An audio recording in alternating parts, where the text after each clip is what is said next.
এই গরিব হাল্ক, তুই এই শীতে খালি গায়ে চা বিক্রি করতেছস, এক কাপ চা দে। এই শীতে আমাকে ঠান্ডা চা দিছস কেন? নে তোর চা তুই খা। আমাকে অবহেলা করলি, দেখিস একদিন আমিও গাড়ি কিনবো।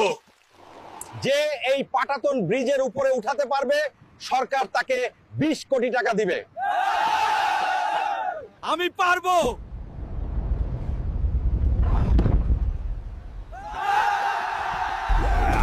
Woohoo! He did it! Amazing work, Red Hulk. আমি এই টাকা দিয়ে একদমই গাড়ি কিনবো। আমাকে একটা দামি গাড়ি দাও।